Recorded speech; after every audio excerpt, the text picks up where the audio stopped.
Romanos, capítulo 3, versículo 1 ao 8. Por favor, acompanhe comigo a leitura. Deus está falando com sua igreja. Estejamos atentos ao que o Senhor tem a falar conosco nessa noite. Assim diz a palavra de Deus. Qual é, pois, a vantagem do judeu? Ou qual a utilidade da circuncisão? Muita, sob todos os aspectos, principalmente porque aos judeus foram confiados os oráculos de Deus. E daí? Se alguns não creram, a incredulidade deles virá desfazer a fidelidade de Deus? De maneira nenhuma. Seja Deus verdadeiro e mentiroso todo homem, segundo está escrito, para seres justificado nas tuas palavras e venhas a vencer quando fores julgado. Mas, se a nossa injustiça traz a lume a justiça de Deus, que diremos? Porventura será Deus injusto por aplicar a sua ira? Falo como homem. Certo que não. Do contrário, como julgará Deus o mundo? E se por causa da minha mentira fica em relevo a verdade de Deus para a sua glória, porque sou eu ainda condenado como pecador? E por que não dizemos, como alguns caluniosamente afirmam que o fazemos, pratiquemos males para que venham bens? A condenação destes é justa. Até aqui a palavra do Senhor. Vamos orar mais uma vez. Bendito Deus maravilhoso, louvado seja o teu nome, que nos permite nessa noite ouvir a tua voz. Fala-nos, portanto, Senhor, em nosso coração, fazendo-nos, ó Deus, compreender a tua palavra, mas mais do que isso, crermos nela, a fim de que sejamos transformados por ela. Alcança-nos, ó Pai, no mais íntimo do nosso ser, onde só a tua palavra pode alcançar.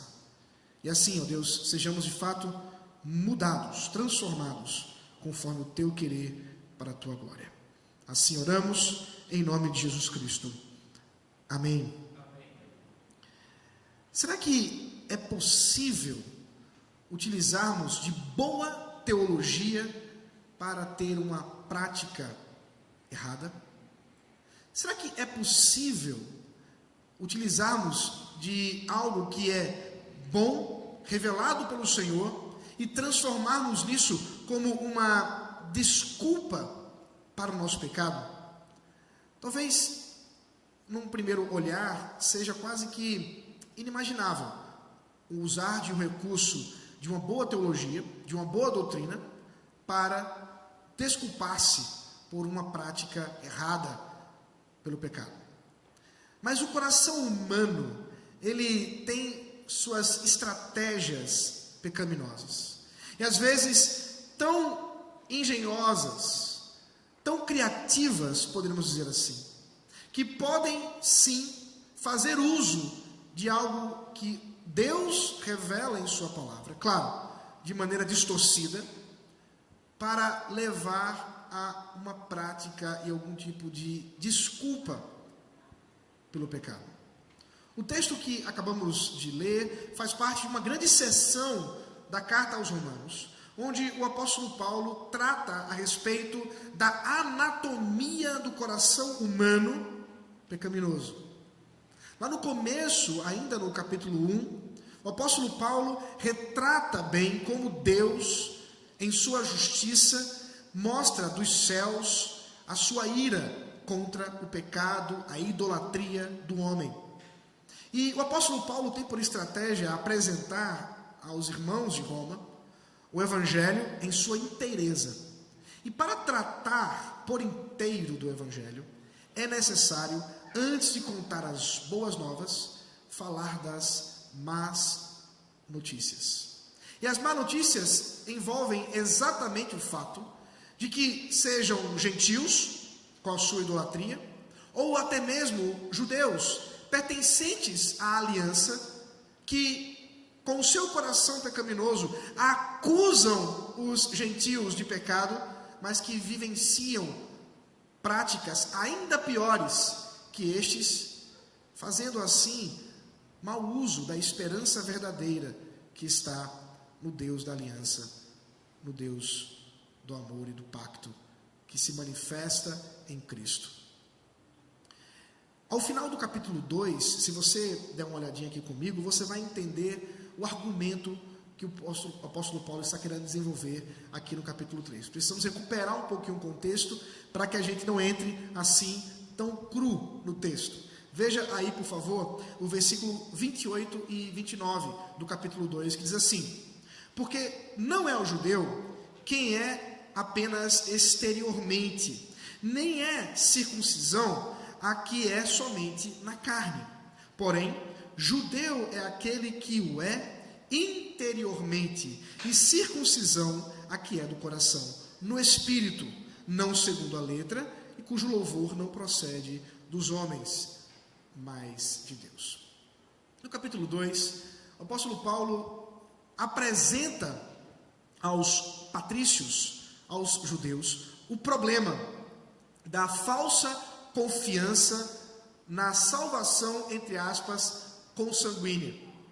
E o argumento de Paulo é muito fácil de compreender. É que é possível nascer num lar que crê na palavra, viver uma vida de uma certa maneira religiosa, portanto, no caso dos judeus, pertencer ao povo de Israel, ser pertencente a uma de suas tribos, ter a circuncisão, o sábado, as dietas, e ainda assim, diz Paulo, não ter a salvação. Portanto, Paulo, de uma certa maneira, ele minimiza aquilo que, à época, era extremamente valorizado pelos judeus. Um motivo para isso: quando os judeus da época do Senhor Jesus Cristo valorizavam, portanto, tanto esses aspectos exteriores, faziam isso porque esses aspectos estavam envolvidos a uma decisão profunda que eles tiveram de fazer alguns séculos antes, na chamada Revolução dos Macabeus, quando, por profanação do templo, sob as mãos do comandante Antíoco Epifânio, que entrou no templo e sacrificou um porco no Santo dos Santos em adoração a Zeus, os judeus se revoltaram e ali fizeram uma guerra, uma batalha que, por graça divina, fez com que eles tivessem autoridade sobre sua terra até o período do governo romano, que mais uma vez faz uma aliança com eles, e por isso, dentre todos os povos, os judeus eram aqueles que tinham uma certa liberdade religiosa, inclusive de não fazerem o culto conhecido ao imperador. E dentre as marcas mais importantes da identidade do judeu, do povo da aliança, estava exatamente a circuncisão. Portanto, a circuncisão não era alguma coisa de menos importância. Ao circuncidar seu filho, um judeu não estava apenas fazendo um contato, uma aliança com Deus, mas também havia uma certa disposição política, pública, a ponto inclusive de alguns judeus, quando desgostosos de pertencerem ao seu próprio lar e família, buscavam procedimentos cirúrgicos da época para reverter a circuncisão, para que não fossem tratados como judeus. Portanto, a circuncisão era alguma coisa que trazia identidade e, de uma certa maneira, orgulho para os judeus. Porém, o apóstolo Paulo aqui mostra que a circuncisão exterior pode facilmente ser uma estratégia do coração pecaminoso em não haver transformação alguma. E não fica difícil entender isso quando nós olhamos para o próprio tempo do Senhor Jesus. Afinal de contas, nós tínhamos ali as escolas, os grupos judaicos, fariseus, saduceus, zelotes e outros, que buscavam tanto, cada um à sua maneira, fazer o seu culto e a sua religião. Porém, estava diante deles o próprio Messias, o Senhor Jesus, e eles não o identificaram. E eles não creram no Messias.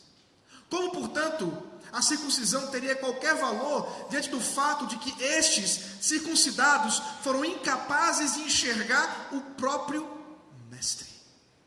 Não viram a Cristo.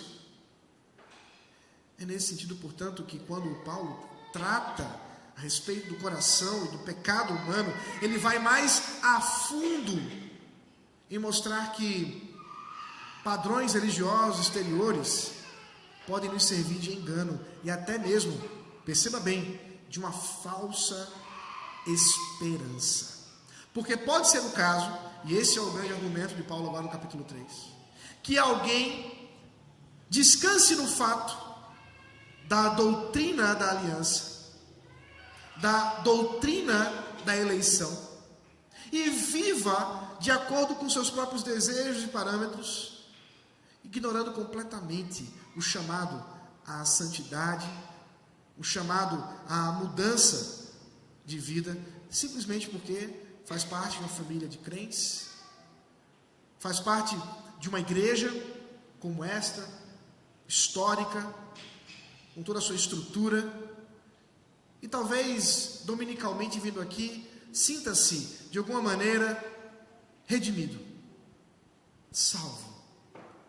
Contudo, o apóstolo Paulo, como que derrubando um castelo de areia, aponta para o problema dessa vida, dessa ideia. É que simplesmente isso não vale nada diante de um coração que permanece duro e incircunciso. Porém, tendo dito tudo isso, agora no capítulo 3, o apóstolo Paulo resolve responder a algumas objeções que ele mesmo prevê. Na linguagem retórica é chamado de diatribe, isto é, um diálogo fictício que o apóstolo Paulo cria para prever algumas questões que surgiriam com os seus interlocutores da carta, isto é, a igreja de Roma. Ele não sabe exatamente qual seria a reação deles, mas ele aqui propõe, é claro, por inspiração divina, uma série de questões que surgem ao coração quando dizemos que vir aos cultos no domingo não tem valor, ou ser batizado à infância, ou mesmo quando adulto, não tem valor, se o seu coração permanece duro diante de Deus. É por isso agora que Paulo faz algumas respostas diante dessas objeções, e é sobre isso que vamos tratar nessa noite: a aliança de Deus e a justiça de Deus. Primeiramente, observe versículo 1 e 2, onde Paulo questiona a respeito da vantagem de pertencer à aliança, de pertencer à família de Deus. Veja, não é que ele questiona o valor disso, mas ele põe agora em questão aqueles que talvez pensassem: bom, já que isso não vale nada, de que adianta pertencer a uma igreja? Para que estar no hall de membros? É mais ou menos isso diante do contexto dos judeus. Veja aí o versículo 1. Qual é, pois, a vantagem do judeu? Ou qual a utilidade da circuncisão? Perceba, não é que Paulo está questionando isso de fato, mas ele está pensando: bom, se eu disse para eles que a circuncisão exterior não tem valor, a primeira pergunta que eles devem fazer é: então de que adianta ser judeu? Então qual foi a importância de Abraão? Do que adiantou Abraão ter saído da terra de Ur, ter batizado, ou melhor, circuncidado Isaque, e diante da família de Abraão virem as bênçãos sobre todas as famílias da terra? De que adianta isso? Mas o apóstolo Paulo não é levado pelo engano. Inspirado por Deus, ele responde: há muita utilidade, há muita vantagem sobre todos os aspectos, principalmente, diz ele, porque aos judeus foram confiados os oráculos de Deus. Aqui está a resposta. Os judeus receberam do Senhor a revelação. Dentre todos os povos do mundo, um povo foi escolhido para que Deus revelasse a si mesmo, a sua palavra, a sua lei, as suas promessas. E este povo, portanto, foi alvo de uma atenção especial de Deus. E por causa disso, a partir deste povo, o Senhor conclama a todos os outros povos a se submeterem a Deus, a se submeterem à vontade do Senhor. Portanto, de modo algum, o apóstolo Paulo estaria minimizando o fato da importância de pertencermos à família da aliança. Fazendo uma aplicação rápida, não é porque, de fato, vir aos domingos não vai te salvar, que vir aos domingos não tem importância. Entenda. Você, de fato, pode vir todo domingo aqui, manhã, noite, participar dos cânticos, orar, fechar seus olhos, ouvir a pregação, sair daqui e continuar a sua mesma vida a semana inteira. Porém, se você foi transformado pelo poder do Espírito, vir aqui será um prazer para você. Será alvo de alegria e gozo. Portanto, Paulo aponta que há muito valor nisso. Há grande importância em podermos criar nossos filhos no culto ao Senhor. Mesmo os menores, em toda a sua limitação de compreensão, mas poderem, desde muito cedo, verem a dinâmica do culto, em ouvirem como o Senhor é adorado pelo povo de Deus. Faça uma comparação. Você está aqui hoje, essa noite.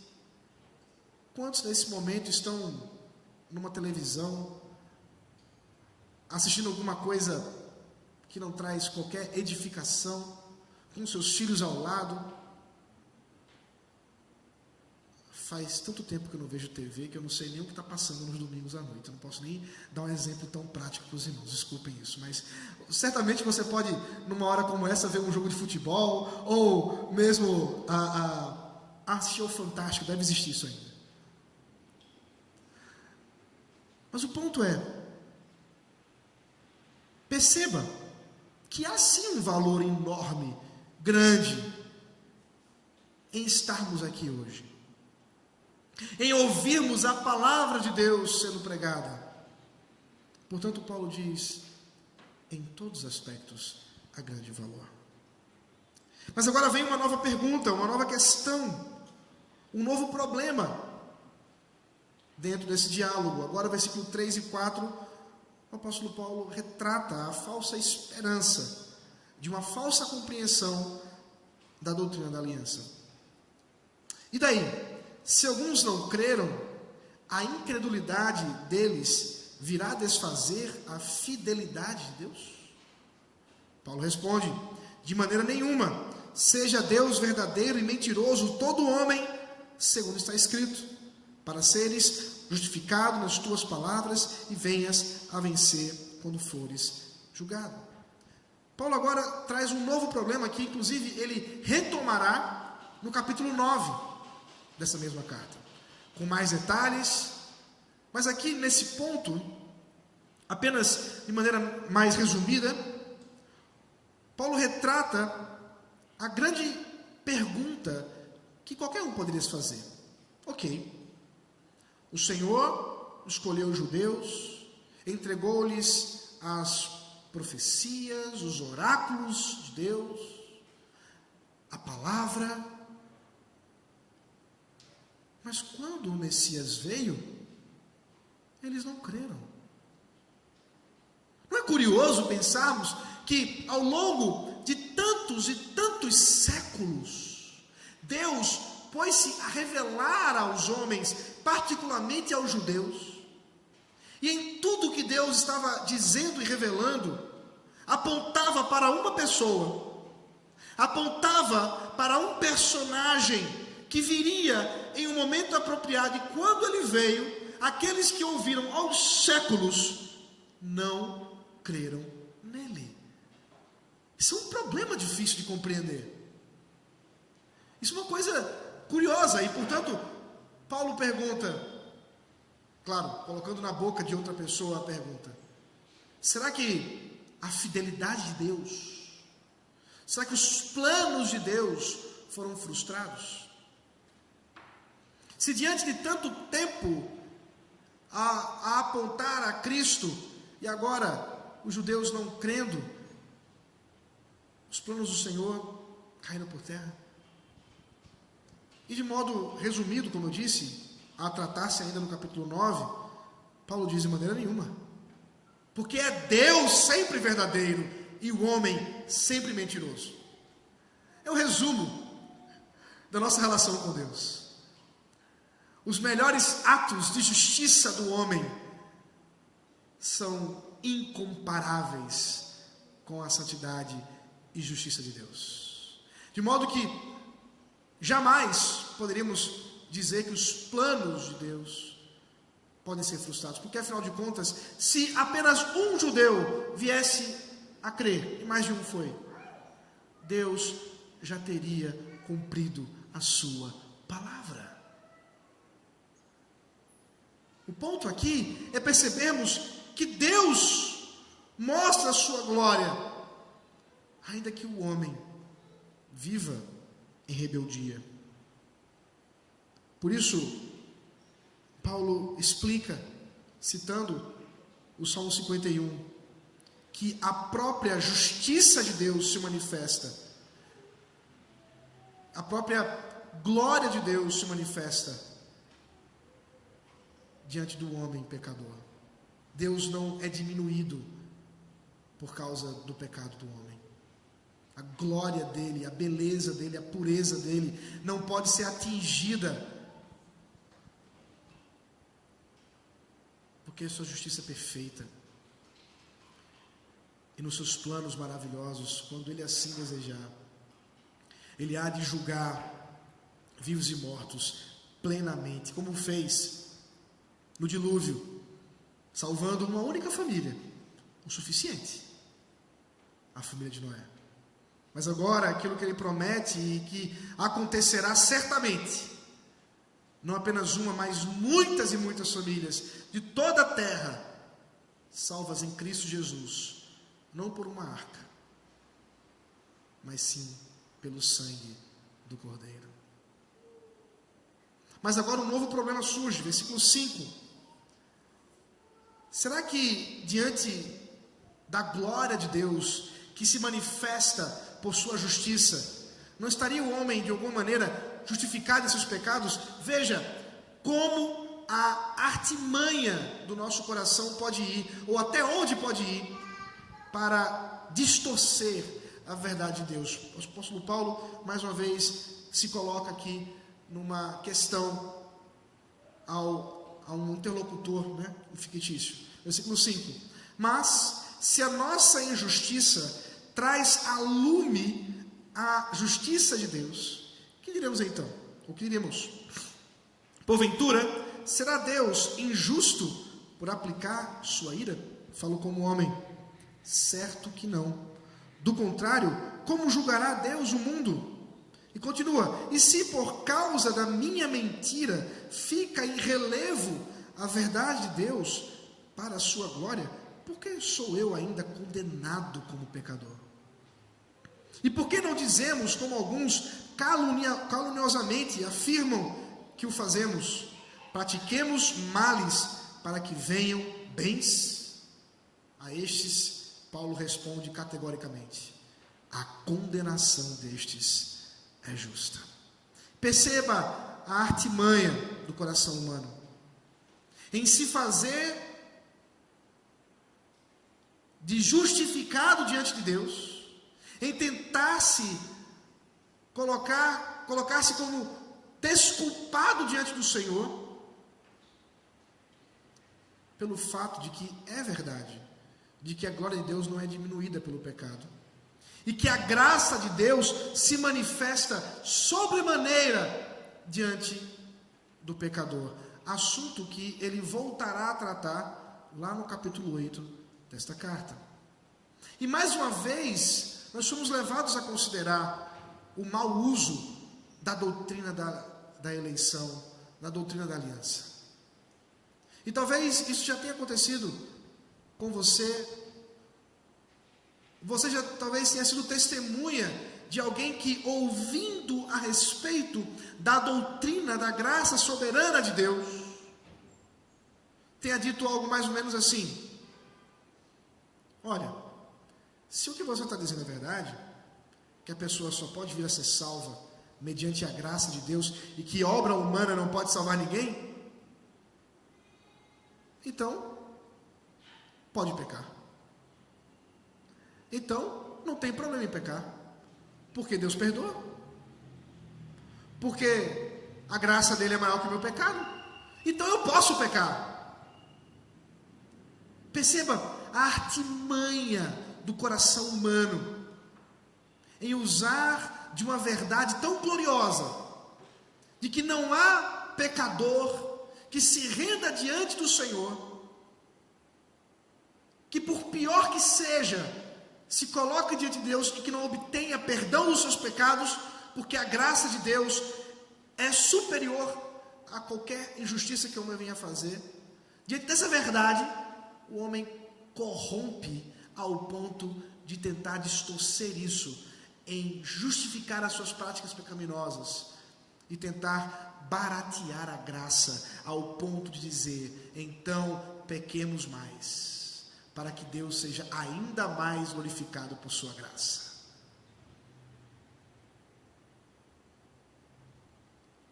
O quão terrível nós podemos ser. E veja, nem sempre isso está articulado por meio de uma ideia muito clara. Nem sempre isso está tão organizado na nossa mente.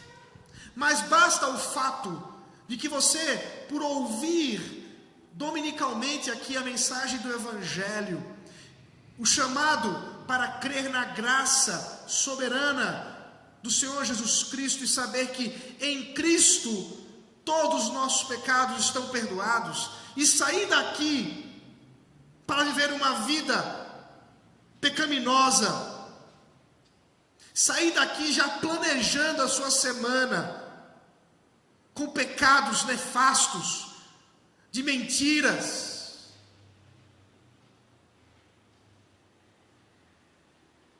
pecados que você guarda consigo, escondidos, como se pudesse esconder de Deus a sua vida. E de uma certa forma você mantém a esperança dominical de que está tudo bem, a graça de Deus é suficiente.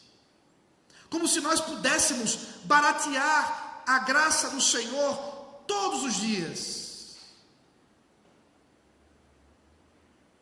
Amados do Senhor Jesus Cristo, o Evangelho não nos foi dado para que nós usemos de desculpa para uma vida de libertinagem, de maldade. Não. O Evangelho nos foi entregue para uma transformação radical. Porque sim, é verdade, a graça de Deus nos transforma, mas nos transforma para sermos santos. E não para vivermos esta vida de pecado. Por isso, o apóstolo Paulo nos lembra dessa verdade, onde a condenação do Senhor é bem justa para aqueles que buscam o engano, de tentar justificar-se diante de Deus por meio de seus atos pecaminosos. Enganos que surgem por um coração que ainda se apega ao pecado, a ponto de estar disposto realmente a minimizar o valor do Senhor, o valor da sua palavra, e confiar em coisas que não têm poder para nos salvar. Meus amados irmãos, não importa se você vem de uma família de cristãos, talvez de gerações, presbiterianos de gerações, como alguns dos nossos irmãos muitas vezes gostam de lembrar e de dizer, e que é uma bênção, como Paulo diz, é de fato algo bom, mas isso não salva ninguém. Nenhum de nós pode ser salvo porque os nossos pais foram fiéis ao Senhor, porque o nosso relacionamento com Deus envolve uma relação individual com o Senhor. E ainda que haja na Escritura todo um apelo a considerarmos o chamado de Deus ao coletivo, como por exemplo a própria ideia da família de Deus que pertencemos todos nós mediante Cristo, ainda assim o Senhor se relaciona conosco individualmente, por nome. E portanto você não vai ser salvo por causa dos seus pais. Você não vai ser salvo porque você está no rol de membros da Igreja Presbiteriana da Aliança. Pode ficar tranquilo. Isso não salva ninguém. Você não será salvo porque você foi batizado quando criança. Porque quem te batizou talvez foi aquele pastor importante. Ou você não será salvo porque vem aos cultos religiosamente todos os domingos. Ou talvez você não vai ser salvo porque você tem ofertado, entregue o dízimo mensalmente. Olha aqui, é do Senhor. Essas coisas não podem limpar o seu coração. O que de fato pode nos transformar, e somente pode nos transformar, é Cristo Jesus. E o nosso chamado nessa noite é confiarmos nele. Confiarmos em Deus. E essa confiança no Senhor, essa fé em Jesus Cristo, ela necessariamente produz frutos. Ela necessariamente produz transformação. E aí está a esperança. É que se você ainda não teve essa experiência, é que se você chegou aqui até hoje e a sua história foi narrada pelo apóstolo Paulo nessa noite, há esperança para você. E a esperança é a esperança do Evangelho. É a esperança de confiar e crer no Senhor Jesus Cristo de tal maneira que você possa se apegar a Ele e viver mediante Cristo todos os dias de sua vida. Não porque você será perfeito e não tropeçará mais, mas porque agora, diferente de antes, você se torna um amigo de Deus para ser um inimigo do pecado. Não mais buscando qualquer tipo de desculpa e justificativa para os seus pecados e a sua maldade, mas antes disposto a se entregar totalmente ao Deus Todo-Poderoso. Que essa verdade tome o nosso ser e alcance o nosso coração e saiamos daqui circuncidados, não exteriormente, mas no coração, que é o que de fato tem valor.